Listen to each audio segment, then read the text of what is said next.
Salam məktəb, 6-cı dərs videosuna xoş gəlmisiniz. Bu dərsimizdə faiz və hissə anlayışına baxacağıq. Bildiyiniz kimi bu iki dərs bir-biri ilə çox əlaqəlidir. Əvvəla başlayaq hissə anlayışı ilə. Birinci qayda.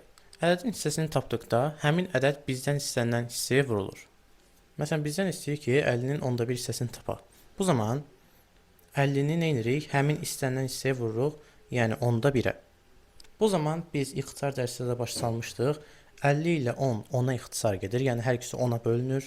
50 10-a ixtisar getsə 5, 10 da 10-a ixtisar getsə 1. Cavabımız neçə alınır? 5.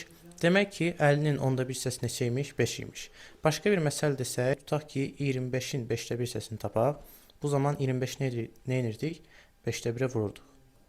İxtisar gedir hər ikisi 5-ə, 25-ə 5-ə 5, 5-i də 5-ə 1. Cavabımız yenə 5 alındı. Demək ki, 25-in də 5də bir hissəsi elə 5 edilmiş. Bəs hissəsinə görə ədəd tapsaq necə olar? Hissəsinə görə ədəd tapdıqda həmin ədəd bizə deyilən hissəyə bölünür. Gördüyünüz kimi bunlar tam əks əməllər olduğu üçün elə proseslər də tam əksdir. Birincisi ədədin hissəsini tapdıqda vururduq, bu zaman isə bölürük. Bir məsələ verir bizə, deyir ki, onda bir hissəsi 5 olan ədədi tapın. Bu zaman nə edirdik? Həmin ədədimizi, yəni 5-i bölürdük bu dəfə onda 1-ə.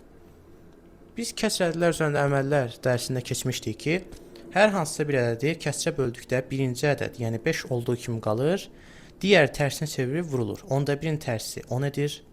Demək 5 vurulsun 10, 50.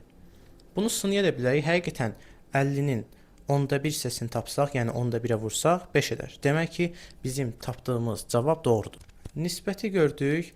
İndi görəcəksiniz ki, faizdə həqiqətən nisbətə nə qədər oxşar qanunlar var. Əvvəlcə 2 dənə çox asan və balaca qaydadan söhbət edəcəm. Birincisi, ədədi faizə çevirmə. Ədədi faizə çevirdikdə həmin ədəd 100-ə vurulur, yəni 100 faizə vurulur. Məsələn, bizə deyir ki, 5-i faizə çevirin. Bu zaman 5-i vururuq nəyə? 100 faizə. Bu da edir 500 faiz. Demək ki, bizim 5-imiz 500 faiz demək imiş. Bir də var ki, faizə ədədə çevirmək. Bu zaman nə edirik? Tam əks proses olduğu üçün bu dəfə vurmaq yerinə faizi 100-ə böləcəyik. Elə adicə tapdığımız cavaba uyğun yazaq bayaqkına. Deyir ki, 500 faizi ədədə çevirin. Bu zaman nə edirik? 500-ü bölürük 100-ə. Bu da alınır 5. Demək 5 faiz 5-i təmsil edirmiş. İndi faizə aid əsas düsturlara baxaq. Ədədin faizini taparkən ədəd verilmiş faizə vurulub 100-ə bölünür. Məsələn, bizə deyir ki, 25-in 20 faizini tapın. Nə dedik? Əvvəlcə ədədi həmin faizə vurub 20 faiz istədiyi üçün 20 faizə vurduq. Sonra isə nə edirik? 100-ə bölürük. Yenə ixtisarla getmək istəyirəm. 25 ilə 100-ü 25-ə ixtisar edək. 25-i 25-ə 1, 100-ü 25-ə 4. 4 ilə 20 də ixtisar gedir 5. Bu zaman cavabımız da 5 edir. Demək ki, 25-in 20 faizi bizə 5-i verirmiş. İkinci qayda. Bu zaman tam tərsi bir də var. Faizinə görə ədədi tapmaq. Faizinə görə ədədi tapanda ədəd bu zaman tam tərsinə olur. 100-ə vurulub verilən faizə bölünür. Məsələn, bizə deyir ki, bu zaman 20 faiz 25 olan ədədi tapın. Nə edirik? Ədədi əvvəlcə 100-ə vururduq, sonra isə bölürdük həmin faizə. Gördünüz, mənim həm qaydanın deyilişi tam tərsinə idi. Demək ki, prosesimiz də tam tərsinə olacaq. Bu da bərabərdir. 20 ilə 100 ixtisar gedir, 5 qalır. O oranda 25-i də 5-ə vursaq, 125. Demək ki, 20 faiz 25 olan ədəd 125 imiş. Gəlin tərs proses ilə yoxlayaq bunu. 125-in 20 faizini tapaq. Görək həqiqətən 25 edirmi yoxsa yox. 20-yə vurub 100-ə bölürük. İxtisarlarımızı aparaq 25-ə. 5, 4. 4 ilə də 20-ni ixtisar aparaq 5. Həqiqətən gördük ki, 125-in də 20 faizi 25 edilmiş. Demək ki, tapdığımız cavab doğrudur. Bir də var, bir ədədin digərinin neçə faizi olduğunu tapmaq. Bu zaman birinci ədəd ikinci ədədə bölünüb 100-ə vurulur.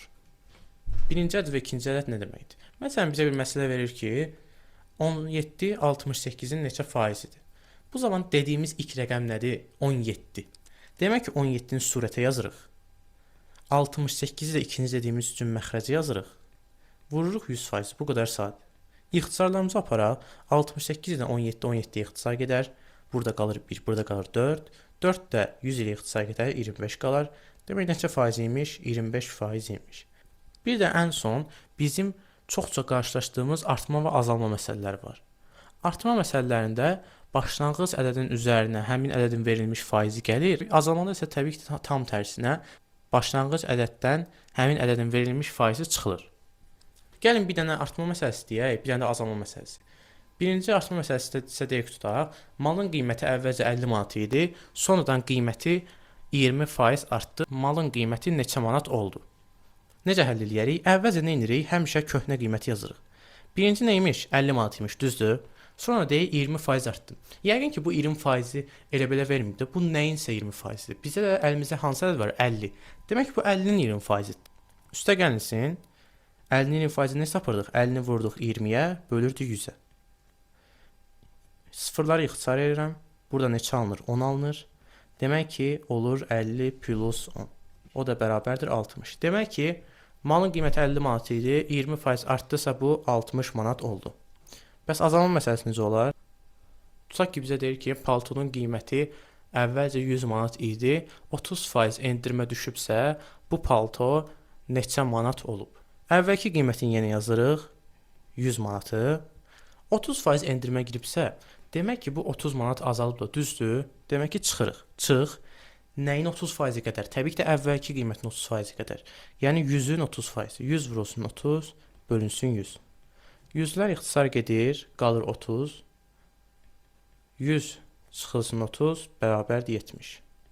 Demək ki, qiyməti 100 manat olan palto 30% endirmə girərsə, 70 manata gəlir qiyməti çatır. Dərsimiz bu qədər, sağ olun.